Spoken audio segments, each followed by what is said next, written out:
Spectrum and beyond की series में आपका स्वागत है। आज हमारे साथ एक और एस्टीम्ड गेस्ट हैं और ये जो हमारा पॉडकास्ट सीरीज है ऑटिज्म अवेयरनेस मंथ पर, ये life on a spectrum from book to impact. तो इसमें हम अलग अलग लोगों से चर्चा करते हैं, उनसे जानते हैं उनके जीवन के बारे में, उनके एक्सपीरियंस के बारे में, और वो कैसे समाज के लिए प्रेरणा का स्रोत बने हुए हैं। और इस क्रम में जो सामाजिक विषय हैं, जिसमें गंभीर विषय ऑटिज्म भी है, तो हम उसकी भी चर्चा करेंगे। तो आज हमारे साथ जुड़े हुए हैं एक बहुत ही विशेष व्यक्ति जो रिटायर्ड विंग कमांडर हैं, डेकोरेटेड ऑफिसर हैं और सामाजिक कार्यकर्ता हैं। तो सर, आपका पहले तो बहुत बहुत धन्यवाद हमारे साथ जुड़ने के लिए और अपना बहुमूल्य समय हमें देने के लिए। तो बहुत बहुत धन्यवाद। और बिना समय गंवाए सबसे पहला हमारा जो प्रश्न है वो मैं पूछना चाहूँगी कि एज अ विंग कमांडर आपकी सबसे बड़ी उपलब्धि आप क्या मानते हैं? आपका बहुत धन्यवाद ज्योति जी। गहरा प्रश्न है। अगर उपलब्धियों की बात की जाए तो मैं इसको किसी मेडल या किसी मिशन कंप्लीशन या मुझे कोई साइटेशन मिल गया, मैं वहीं तक इसको सीमित नहीं रखता। ये जीवन यात्रा है और हर दिन उपलब्धियों का खजाना आपको मिलता रहता है अगर आप सतत प्रयासरत हैं। मैं जो सबसे अच्छी बात समझता हूँ एज ए डिफेंस पर्सनल, वो मुझे डिसिप्लिन मुझे सीखने को मिला, राष्ट्र सेवा इतनी नजदीक से करने का मिला, मुझे मिशन में शामिल होने का मौका मिला। उससे भी बड़ी बात ये लीडरशिप सीखने की मिली, और लीडरशिप ऐसे सिचुएशन में सीखने की मिली जहां पल पल परिस्थितियां बदलती हैं और थोड़ी सी गलती किसी के भी जीवन के साथ खिलवाड़ हो सकता है और समटाइम्स राष्ट्र के साथ भी खिलवाड़ हो सकता है। टीम बिल्डिंग, उनका कॉन्फिडेंस जीतना, क्योंकि किसी भी टीम को आप तब तक लीड नहीं कर सकते सक्सेसफुली जब तक उसका विश्वास आपके साथ न जुड़े। तो अगर मैं कहूँ कि मेरे लिए ये एक चैलेंज भी होता है कि लोगों को अपने विश्वास में जोड़ना, और मेरी ये उपलब्धि भी होती है कि मैं उनके विश्वास में जुड़ जाता हूँ और जुड़ करके सारा मिशन को भी अकॉम्प्लिश किया, अभी भी कर रहा हूँ।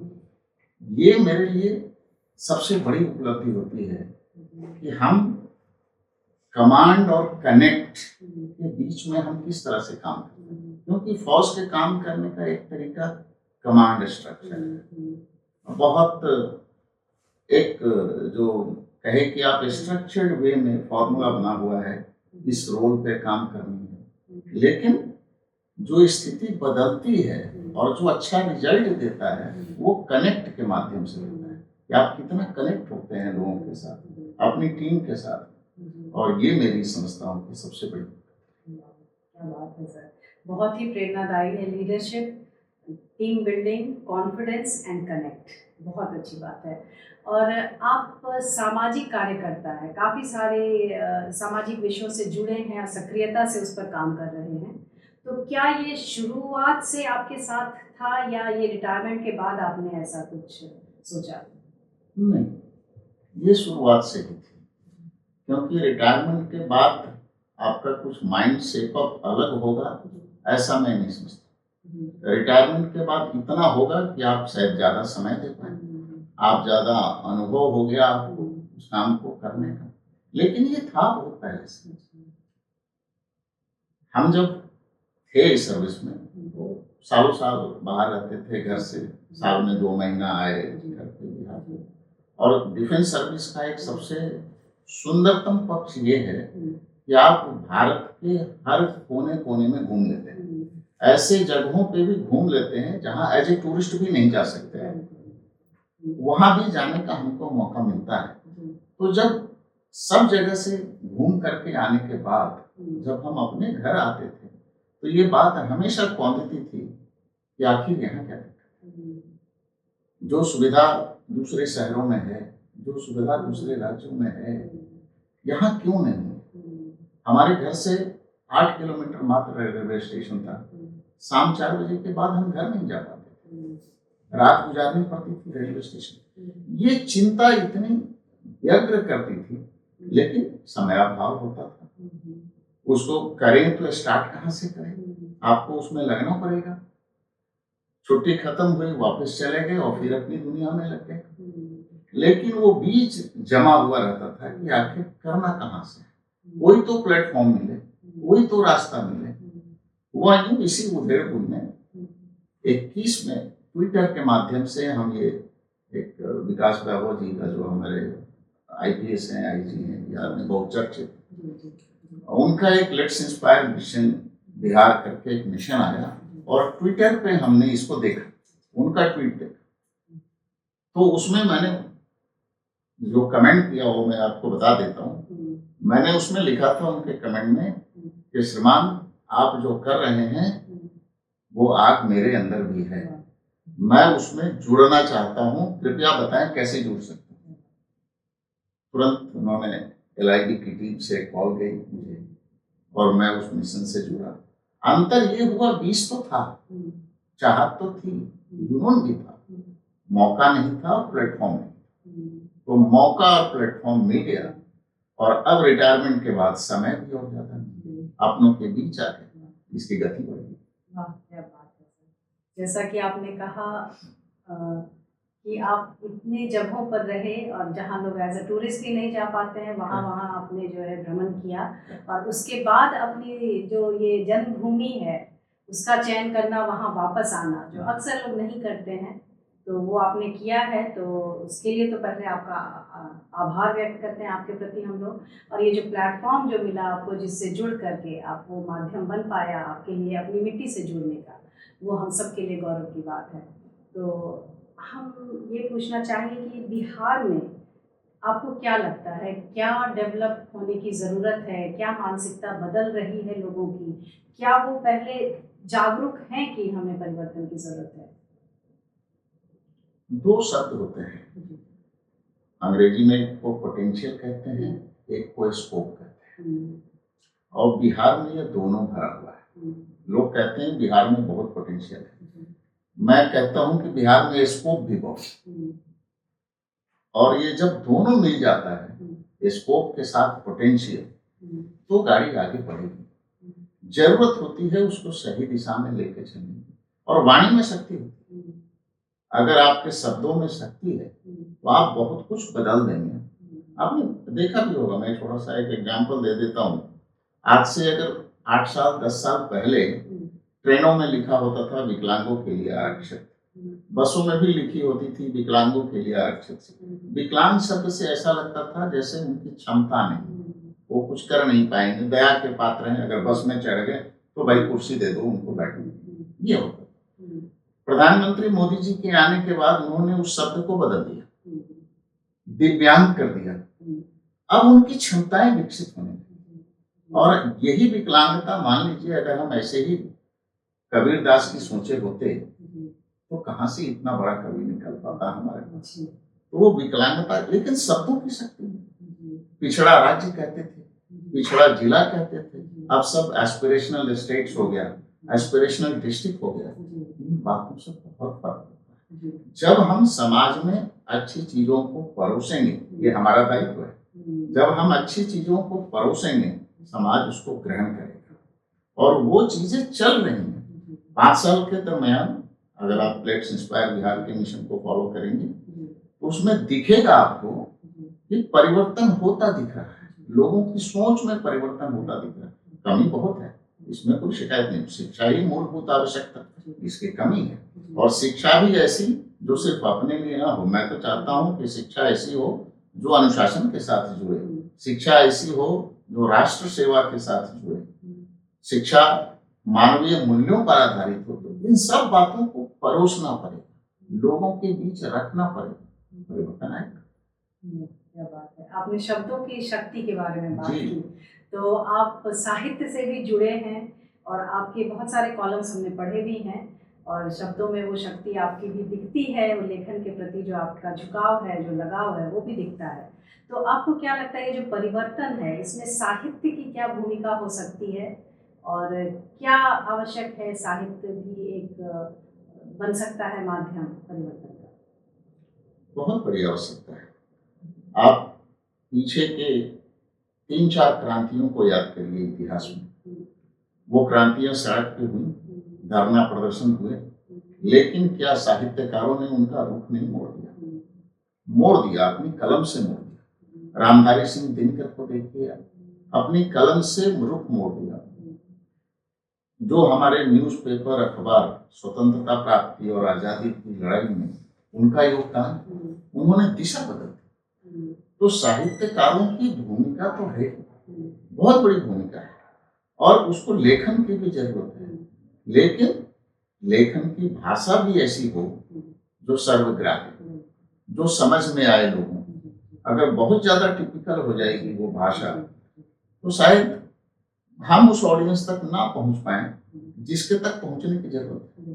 क्योंकि आप आमूल-चूल परिवर्तन किसी एक सेक्टर के लोगों से नहीं हो सकता, क्लासिफाई करके नहीं हो सकता। जन भागीदारी चाहिए, और व्यापक जन भागीदारी चाहिए, और हर का शिक्षा का स्तर या समझ का स्तर, पढ़ाई का स्तर एक तरह तो होता नहीं। कुछ लोग काफी ऊंचे होते हैं, कुछ लोग नीचे होते हैं। एक ही शब्द को 4 आदमी 4 तरह से समझता है। तो इसमें जो लेखक हैं, जो राइटर हैं, उनकी भूमिका बन जाती है कि आप उस तरह से व्यंजन को परोसें, जिस तरह से गुड डिशेस बनाने वाले एक ही डिश को 4-4, 5-5 तरीके से बना देते हैं। तो ये उनकी भूमिका बन जाती है कि समाज में आप उसको 5 काइंड्स ऑफ डिशेस के रूप में उसके परोसें। एक डिश तो कम से कम उसको समझ में आ जाएगा, एक टेस्ट तो उसको अच्छा लगेगा। फिर से बहुत ही अच्छी बात कही आपने। आपने एक बात कही जन भागीदारी की, और हम बात कर रहे हैं शक्ति की, और आपने बात की शिक्षा की। तो इन तीनों का समागम अगर हम करते हैं तो हम नारी शक्ति को कैसे पीछे छोड़ सकते हैं? तो हम नारी शक्ति की बात करेंगे कि नारी अगर शिक्षित हुई तो परिवार शिक्षित हुआ, नारी अगर सशक्त हुई तो परिवार समाज सशक्त हुआ। तो नारी शक्ति की क्या भूमिका है, उसे कैसे और जोड़ना चाहिए किसी भी सामाजिक परिवर्तन की जो एक यात्रा है उसमें कैसे उनकी भूमिका है और कैसे वो जुड़ सकते हैं? बहुत बढ़िया सवाल है। इसको थोड़ा सा और व्यापक परिप्रेक्ष्य में समझना होगा। जब हम कहीं कहते हैं कि भारत की जनसंख्या 140 करोड़, डेफिनेटली उसमें नारी भी शामिल है, या बिहार की जनसंख्या, या आप अपने गांव की बात करते हैं, शहर की बात करते हैं, इतनी जनसंख्या है, उसमें उनकी गिनती तो हो चुकी। अब रही पोटेंशियल को उछाने की बात, पोटेंशियल भी उतना ही है, सब लोगों में पोटेंशियल है। और आप भविष्य में भी देखिए, पीछे अगर देखेंगे, बहुत अच्छे राइटर हो चुके हैं, बहुत अच्छी लीडर हो चुकी है महिलाएं। अभी आपको जानकर हैरानी होगी, ऑस्ट्रेलिया डिफेंस फोर्सेस की चीफ फर्स्ट लाइन लेडी बनी, अभी 3 दिन पहले उनका अपॉइंटमेंट हुआ। अब ये जो एक फील्ड था जिसमें लगता था कि महिलाएं इतनी सक्षम नहीं हो सकती, आपको बताऊं, जब डिफेंस फोर्सेस में लेडीज का इंक्लूजन हो रहा था, उसमें बहुत एप्रीहेंशन था कि महिलाओं के लिए शायद ये जगह नहीं है। और आज भारत में तो है ही, और ऊंचे पदों पे भी हैं। और ऑस्ट्रेलिया में अभी 3 दिन पहले हमने देखा, उन्होंने अपने चीफ, डिफेंस का चीफ है वो महिला को, और ऑस्ट्रेलिया वर्ल्ड में स्थान रखता है डिफेंस फोर्सेस में। तो नारी शक्ति को छोड़कर अगर आप सोचें कि हम विकास कर लेंगे और बढ़ जाएंगे, सवाल ही नहीं। आप घर में देखिए, आपके एक बच्चे को डेवलप करना है, क्या फादर ये सोच लेगा कि मैं ही डेवलप कर दूंगा, मदर का कोई रोल नहीं है? वो बच्चा कभी डेवलप होगा, डेवलप नहीं होगा। तो अगर आपको चारित्रिक निर्माण करना है, अगर आपको सदाचार की शिक्षा देनी है, सार्वभौमिक विकास करना है, तो नारी को तो साथ आना ही आना है, और हर हाल में आना है, और पूरी तन्मयता से आना है। जी, क्या बात है। और आप, स्वाभाविक सी बात है, आप जिस कार्य क्षेत्र में रहें और अभी जो आप काम कर रहे हैं, काफ़ी सारी चुनौतियां आती हैं। तो सबसे बड़ी चुनौती अभी के जो परिदृश्य है उसमें आप क्या अनुभव करते हैं, या आपके कार्यकाल में भी क्या वो सेम है, या फिर आप अलग चुनौतियों का अभी सामना करते हैं जो उस वक्त आप लेकर करते हैं? थोड़ा बहुत ही अंतर है। बहुत ज़्यादा नहीं है, लेकिन एक वर्ड होती है अडेप्टेबिलिटी, कि आप जितना जल्दी अडेप्ट होते हैं सिस्टम में उतनी जल्दी सफल। अब जैसे डिफेंस को मैंने कहा कि उनका एक स्ट्रक्चर्ड प्रोटोकॉल जो बनी है, आपको जाते ही वो किताब मिल जाएगी, उसमें सब लिखा हुआ है, आप पढ़ेंगे देखेंगे, सिस्टम भी वैसे ही चलता है। वो एक स्ट्रक्चर बना हुआ है, अगर कोई यहाँ बैठना है तो यहीं बैठेगा, अगर किसी को 5 मिनट बोलना है तो 5 मिनट ही बोलेगा, एक प्रोटोकॉल है। कब क्लैप करनी है ये भी एक प्रोटोकॉल में है कि भाई यहाँ क्लैप करनी है, यहाँ नहीं। जब आप सिविल व्यवस्था में आते हैं, उन्मुक्त व्यवस्था है, ये व्यवस्था उन्मुक्त व्यवस्था है, और कभी कभी आपको प्रोसेस के ऊपर व्यक्ति या परिस्थिति भी हावी हो जाती है और उसको स्वीकार करना पड़ता है, उसमें अडैप्टेबल होना पड़ता है आपको। क्योंकि अगर आप मान लीजिए समुद्र में तैर रहे हैं और कभी बड़ी मछली आई, कभी छोटी मछली आई, और आपने प्रोटोकॉल बना रखा है कि हम भाई 2 फीट का डिस्टेंस मेंटेन करेंगे, एवरी टाइम पॉसिबल नहीं होता कि 2 फीट का डिस्टेंस मेंटेन नहीं करें आप, कभी कभी बिल्कुल वो आपको टच भी कर जाएंगे। तो हमको एडेप्टेबल होना चाहिए, ये एक चुनौती आती है। मतलब हमें डिफरेंस लगता है कि वहाँ से और यहाँ के प्रोटोकॉल एक डिफरेंस, कुछ ब्यूरोक्रेटिक जटिलता भी होती है, लेकिन उसको आप ओवरकम कर लें। अगर आपका मिशन क्लियर है कि मुझे क्या करना है, आपको 2-3 बार डाइवर्ट किया जा सकता है, आप इनके थ्रू आइए, आप इनसे रिकमेंडेशन लेके आइए, इनका अप्रूवल लीजिए, ले लेंगे हम, लेके पहुंच जाएंगे वहां, क्योंकि मेरा मिशन क्लियर है कि मुझे क्या करना है। तो ये तीसरी जो सबसे बड़ी चीज हमने अभी आने के बाद बाहर में देखी, डिफेंस फोर्सेस के अंदर आपको क्रेडिबिलिटी या ट्रस्ट वर्दीनेस में ज्यादा कमी दिखाई नहीं देगी। उसके दोनों कारण हैं, कुछ लोग तो हैं ही राष्ट्रभक्त, वो रहते ही हैं, और जो जिनमें थोड़ी सी अप डाउन भी होती है वो शायद डर के मारे भी ट्रस्टवर्दी बने रहते हैं, क्योंकि उनको पता है एक्शन हो जाएगा, कुछ हो जाएगा हमारे ऊपर, तो उस चीज से वो उनकी जो लायबिलिटी है, लॉयल्टी है, वो ऑलमोस्ट 100% है। जब आप सिविल में आते हैं तो सामने वाला जो ऑडियंस है जिसके लिए आप काम करते हैं, उसको विश्वास में लेना बहुत जरूरी है, और ये एक इनिशियली टफ काम होता है। उसको वो स्वीकार करने में उसको दिक्कत होती है कि क्या ये उसी सिस्टम का पार्ट तो नहीं है जो अभी तक चल रहा था, उस सिस्टम से आप अलग कैसे हैं, ये आपको दिखाना पड़ता है, उसको विश्वास दिलाना पड़ता है। और जब वो विश्वास हो जाता है, क्योंकि मेरा स्पष्ट मानना है कि कोई भी काम आप सिर्फ कानून बना के, रूल बना के नहीं कर सकते। जब तक आपको जन भागीदारी और उनका सपोर्ट नहीं मिलेगा, वो अगर एक्सेप्ट कर लेंगे कि यस ये काम मेरे लिए है, ये होना चाहिए, आपकी गति बढ़ जाएगी। तो यहाँ आकर के और खास करके बिहार में ट्रस्ट बिल्डिंग का काम हमने सबसे पहले शुरू किया, जाकर के हमने सबसे पहले शुरू किया, लोगों के बीच उनको लगे कि हाँ मेरी बात को सुनने के लिए कोई है, कोई आया, कोई बैठा। ये मेरी एक, मैं मानता हूँ कि ये सब चैलेंजेस नहीं है, बट चैलेंजेस ही आपको स्ट्रेंथ भी देते हैं, वही आपको अनुभव भी देते हैं, तो उनका बने रहना भी और उनका स्वागत करना है।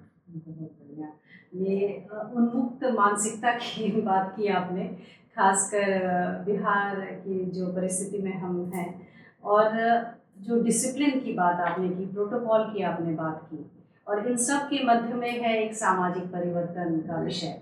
तो आपको क्या लगता है वो डिसिप्लिन और वो जो उन्मुक्त जो विचारधारा अगर होती है, तो उसमें क्या बैलेंस आवश्यकता है कि सामाजिक परिवर्तन जो एक व्यापक रूप से होना चाहिए, खासकर बिहार जैसे जगह में, तो उसमें क्या बैलेंस कैसे आ सकता है? बिल्कुल आएगी, बिल्कुल आएगी। एक चीज मान के चलिए कि सामाजिक परिवर्तन की चाह तो लोगों में है।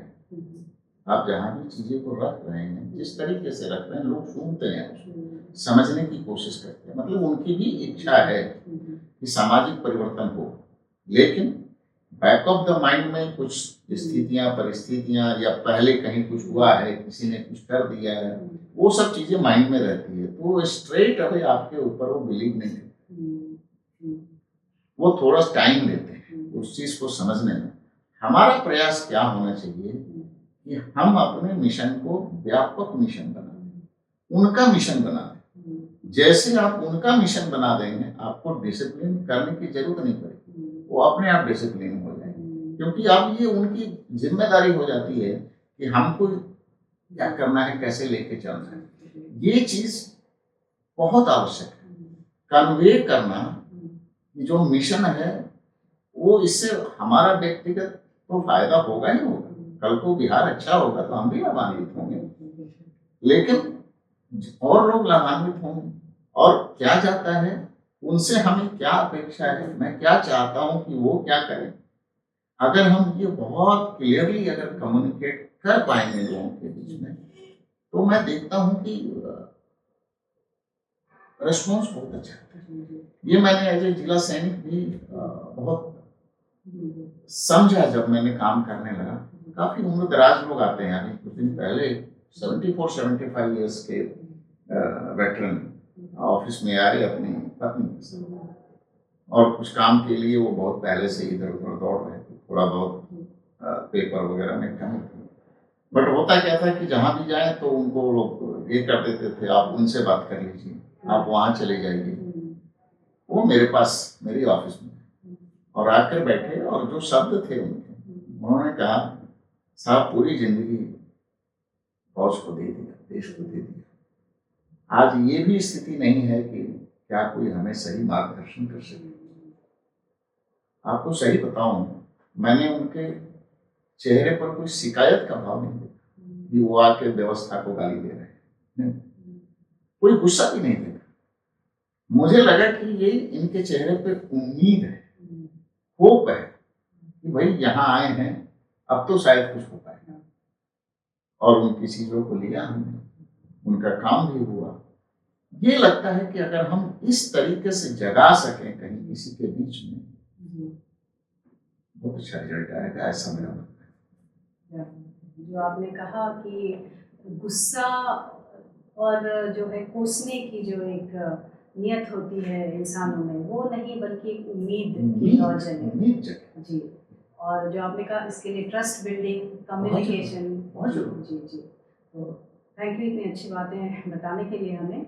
अब हम आते हैं, आप अभी मुजफ्फरपुर में कार्यरत हैं और कुछ अपने काम को लेकर अगर कुछ हमें बताना चाहें। ये उसी का एक कड़ी है जो हम अभी तक कर रहे थे, उससे बहुत ज़्यादा अंतर नहीं है। पहले जब हम कर रहे थे तो सर्विंग लोग थे हमारे पास, और जो गवर्नमेंट की ऑपरेशनल मिशन होती थी वो मिलती थी, वो टास्क मिलता था। और वो ये भी वही लोग हैं, एक्स सर्विसमैन लोग हैं या विडोस लोग। तो जो भारत सरकार की स्कीम्स होती हैं या बिहार सरकार की स्कीम्स होती हैं, उसका बेनिफिट उनको कैसे मिले, एक तो ये होता है। उनकी पेंशन में, उनके मेडिकल ट्रीटमेंट में कोई त्रुटियां हैं, कोई दिक्कत आ रही है, तो उसको कैसे सीमलेसली उसको ठीक करना है। दूसरा जो सबसे बड़ा यहाँ पे इशू आया है बिहार में, वो है लोगों की आपसी विवाद का मामला, जमीन का मामला। तो उसको भी प्रशासन के स्तर पे बहुत हद तक और प्रशासन का भी मैं धन्यवाद करता हूँ, बहुत हद तक उसको सुलझाया गया है, सुलझाने का प्रयास हुआ। और यही कारण है कि जब रिजल्ट दिखने लगा तो ट्रस्ट बढ़ने लगा। कभी कभी मुझे लगता है कि पहले समस्याएं इतनी नहीं थी, अब ज़्यादा केसेस बढ़ रहे हैं, लेकिन मैं इसको पॉजिटिव इस सेंस में मानता हूँ कि लोगों को लगता था कि वहाँ जाने का कोई मतलब नहीं। आज की तारीख में ऐसे ऐसे लोग हमारे पास रजिस्ट्रेशन कराने आ रहे हैं जिनको 20 साल हो गए सेवानिवृत्त हुए, उन्होंने रजिस्ट्रेशन तक नहीं कराई थी, क्योंकि उनको लगता था कि यहाँ रजिस्ट्रेशन कराने का क्या है, एक दिन मेरा बर्बाद ही होगा, वहाँ जाके कुछ मिलेगा तो नहीं। लेकिन जब स्कीम्स डिस्ट्रीब्यूट होने लगे, लोगों की समस्याएं सुलझने लगी, तो 20 साल बाद वो आके आज रजिस्ट्रेशन करा रहे हैं। तो सडन स्पर्श हो गया है नंबर ऑफ एक्स सर्विसमैन का, और एक्स सर्विसमैन की नंबर भी बढ़ी तो उनकी समस्याएं भी बढ़ी। तो लेकिन इसको मैं एक बहुत अच्छा संकेत मानता हूँ, एक ट्रस्ट बिल्डिंग मानता हूँ। और मुझे लगता है समाज में हमको यही काम करना चाहिए, समस्याएं अंदर न रहें वो अच्छा है, सरफेस हो जाए तभी उसका समाधान।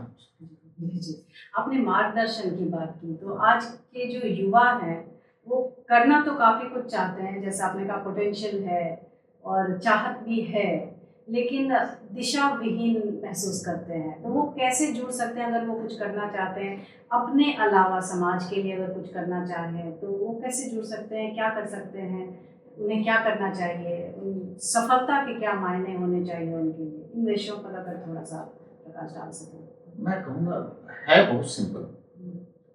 देखिए, जीना तो जीने के अपने अपने तरीके हैं और खुद के लिए तो कोई भी जी लेता है, हर कोई जी लेता है। अगर आप अपनी जीवन शैली से, अपनी दिनचर्या से थोड़ा वक्त भी अगर किसी और समस्या पर सिर्फ सोचने के लिए ही लगाएं, यही विधा शुरू करें कि भाई हमारे आसपास जो हो रहा है उसका क्या सोल्यूशन हो सकता है, हमारे राज्य में हो रहा है उसका क्या सोल्यूशन हो सकता है। इस पे आधे घंटे, 1 घंटे की भी अगर आप दिमाग को टिंकर करेंगे, आपको बहुत कुछ रास्ते दिखने लगेंगे, वहां से समाधान निकलना शुरू हो जाएगा। एक दूसरे से बात करेंगे। आज की स्थिति में और हमेशा कभी कभी ऐसी परिस्थिति बनती है कि समस्या क्या है इसका आइडेंटिफिकेशन भी नहीं हो पाता। लोग समझते भी नहीं हैं कि समस्या ये है। उनको लगता है कि जीवन ऐसे ही चलता है, ये हो रहा है, बहुत नॉर्मल है। लेकिन जब बताया जाता है कि ये नॉर्मल नहीं है, होना चाहिए था ऐसा, लेकिन हो रहा है इस तरीके से, तो अगर उसमें थोड़ा भी ध्यान दे देंगे, अपनों से हटकर, मैं यही कहता हूँ, आप अपने लिए तो जी ही रहे हैं और हर कोई जी रहा है, जीना भी चाहिए, लेकिन अपनों से हटकर थोड़ी देर के लिए ही सही, अगर आप अपने से बाहर की अगर सोचेंगे, बहुत रास्ता निकल जाएगा और करने के लिए लोग ही हैं। जी, कुछ वक्त समाज को समर्पित करते हैं। कुछ वक्त जी, बहुत अच्छा थॉट है। हम आपसे अब अगला सवाल ये पूछना चाहेंगे कि ये जो परिवर्तन की हम बात कर रहे हैं, सामाजिक विषयों की, कुछ गंभीर विषयों की बात कर रहे हैं, तो आजकल खासकर उभर कर जो एक बहुत गंभीर विषय आ रहा है, विशेषकर भारत में या बिहार की हम बात करें तो ये है ऑटिज्म के प्रति जागरूकता। तो इस विषय के बारे में आपकी क्या जानकारी है और क्या विचार है?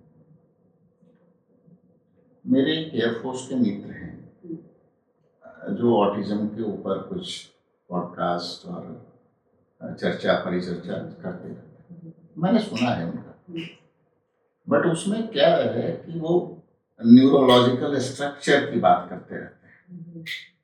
कुछ एक्सपर्ट को ले आते हैं जो मेडिकल फील्ड से हैं, जिन्होंने रिसर्च करी, बट बातचीत का स्तर इतना ऊंचा होता है, मैं कहूँ वो आम जन तक वो बात पहुंच नहीं पाती है और समझ नहीं पाते कि आखिर ऑटिज्म, और फिर मैं शब्दों की शक्ति को कहूँगा, ऑटिज्म शब्द से ऐसा लगता है कि कुछ डेफिशिएंसी है, कुछ कमी है।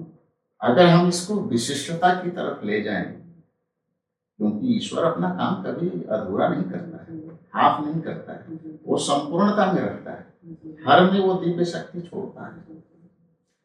अगर हम इसको इस दिशा में ले जाएं, न्यूरो डाइवर्सिटी, आपके बुक में ही जो आपने लिखा है, मैंने उसको पढ़ा है, आपने वर्ड यूज किया न्यूरो डाइवर्सिटी। अगर इसको न्यूरोलॉजिकल स्ट्रक्चर और उसमें डिमेरिट्स न मान के न्यूरो डाइवर्स माना जाए, तो बहुत कुछ खिल सकता है, इसमें बहुत कुछ खिल सकता है। और समाज को समझना होगा, क्योंकि हमने पैमाना क्या तय किया है कि अगर कोई मेरे जैसा नहीं है तो वो सामान्य नहीं, हमने ये पैमाना तय किया, लेकिन यही पैमाना काम करेगा ऐसा तो नहीं। अगर यही पैमाना रहेगा तो जो रूप रंग और स्ट्रक्चर है, इसी पृथ्वी पर बहुत जगह के व्यक्ति ऐसे पाए जाएंगे जो हमसे बहुत भिन्न होते हैं, तो हम उनको भी ऑटिज्म और डिसऑर्डर और डिमेरिट्स में नापना शुरू करेंगे तो सही नहीं है। हर की अपनी विलक्षण प्रतिभा है। मैं आपको पौराणिक अपनी हिंदू मान्यताओं से बताता हूँ कि अगर कोई बच्चा गणेश की मूर्ति को देखे तो मुझे लगता है वो भी समझेगा कि ये किस तरह का प्रतिमूर्ति है, असामान्य है। कोई बच्चा सूंड लिए तो पैदा नहीं होता। कोई अगर हनुमान जी की मूर्ति देखे तो उस बच्चे को भी यही आभास होगा कि ये तो सामान्य बच्चा नहीं, ये असामान्य बच्चा है। लेकिन यही गणेश रिद्धि सिद्धि के प्रतीक है, यही हनुमान अतुलित बल धामों के प्रतीक है। क्षमता है, वहाँ नजरिया बदलने की जरूरत है। और आपने अपनी किताब में, मैं आपको धन्यवाद दूंगा, आपके प्रकाशक विश्वकर्मा पब्लिकेशन जो है उनको भी धन्यवाद दूंगा कि ऐसे मुद्दे को आपने उठाए और स्टार्ट किए हैं। ऐसे स्टार्टिंग आपने परिवार से की, फैमिली का क्या रोल होना चाहिए, क्योंकि एक परिवार जो अब उसको लगता है कि ऐसा असामान्य हो गया तो मुझे टॉलरेट करना है, मेरे नसीब में ही एक लिखा। ये टॉलरेट वाली बात से हट करके अगर उसके अंदर उसकी विलक्षणता को ढूंढा जाए तो बहुत फर्क पड़ सकता है। अगर उसको ये कहा जाए तुम बहुत कुछ कर सकते हो, और करते हैं, चीजें निकलती हैं, लेकिन हमारी सोच और वातावरण तो दोषी है ही उसके लिए, क्योंकि हम उसको उस प्रतिभा के नजर से देखते ही नहीं, क्योंकि हमने वो पैमाना अपने आप को सेट कर लिया है कि अगर वो मेरे जैसा नहीं है तो वो सामान्य नहीं है, मैं अपने आप को सामान्य मानता हूँ। इस कॉन्सेप्ट को आपने जो दूर किया है, इसके लिए आपका बहुत बहुत धन्यवाद। Thank you so much sir, पहले तो किताब पढ़ने के लिए, और I am really happy and I feel honoured कि आप उससे कनेक्ट कर पाए। तो ये हमारे लिए बहुत ये उपलब्धि हो गई हमारे लिए, क्योंकि हम जो विषय और जो बात लोगों तक पहुंचाना चाह रहे हैं, वो अगर आप जैसे लोग जो स्वयं प्रेरणा के प्रतीक हैं वो इतने अच्छे से सरलता से समझ पाए और समझा पाए, तो शायद यही हमारे लिए उपलब्धि है। और जैसा कि आपने कहा कि हर किसी का नॉर्मल अलग हो सकता है, उसकी एक यूनिक डेफिनेशन हो सकती है। टॉलरेट नहीं, एक्सेप्ट करें, अवेयरनेस क्रिएट करें। तो बहुत बहुत धन्यवाद सर आपका। और कुछ और अगर आप बोलना चाहेंगे, कुछ प्रेरणा देना चाहेंगे हमारे दर्शकों को आज के लिए, या? बिल्कुल, मैं ये कहना चाहूँगा कि काम करने की कोई रिटायरमेंट एज नहीं, सेवा की कोई रिटायरमेंट एज नहीं। और आपने जो बुक लिखी उसका नाम भी आपने दिया स्पेक्ट्रम एंड बियॉन्ड। हर किसी का स्पेक्ट्रम सेट है, एक लोअर पॉइंट सेट है, एक हायर पॉइंट सेट है, वो उसमें वैरी करता रहता है, लेकिन बियॉन्ड देखना है, बियॉन्ड सोचना है। और जब उस बाउंड्री को तोड़ करके आप, एक्चुअली युवा किसको कहते हैं, जो ब्रेक करे, जो रूढ़िवादियों को तोड़े, जो निकाले। हम अपने आप को सीमित ना रखें, रोल बदल सकते हैं, सेवा का मार्ग और माध्यम नहीं बदलना चाहिए, वो चलता रहना चाहिए। और युवाओं को और सभी को भी, क्योंकि देश हमारा है, प्रदेश हमारा है, समाज हमारा है, हम आपके हैं, आप हमारे हैं, तो हमें एक दूसरे के लिए सोचना है और आगे बढ़ना है। और कोई विषय, किसी बात पर अगर आप हमें कुछ विचार देना चाहें तो? आपने जो मुद्दे उठाए हैं, समाज के ऐसे अनछुए पहलू हैं जिसके ऊपर अभी तक बहुत ज्यादा ध्यान नहीं दिया गया। एक तो इसके लिए आपको कोटि कोटि धन्यवाद उसको लाने के लिए, और आशा करेंगे कि ऐसे ही मुद्दे आप भविष्य में भी समाज के सामने लाते रहें, जिससे हमारे समाज का चरित्र निर्माण हो सके। आज की सबसे बड़ी डेफिशिएंसी है लॉस ऑफ कैरेक्टर। अगर उसमें हम कुछ योगदान कर सकें साहित्य के माध्यम से, आपके माध्यम से, ये हमारी बहुत उपलब्धि है। बहुत बढ़िया सर। जाते जाते मैं ये सवाल हालांकि पूछना चाह रही थी, आपने पहले ही उत्तर दे दिया कि ये रील्स की दुनिया से निकलकर अगर किताबों की दुनिया में प्रवेश करें तो ये चारित्रिक निर्माण में बहुत ज़्यादा सहयोगी हो सकता है। तो धन्यवाद इसके लिए, और आपके समय के लिए सर बहुत बहुत धन्यवाद आज हमसे जुड़ने के लिए।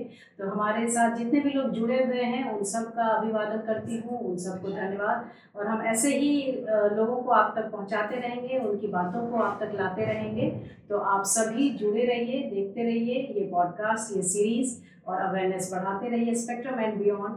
And let's create a world that is unique, that is accepting, aware and inclusive. So thank you so much. आपका भी बहुत बहुत आभार।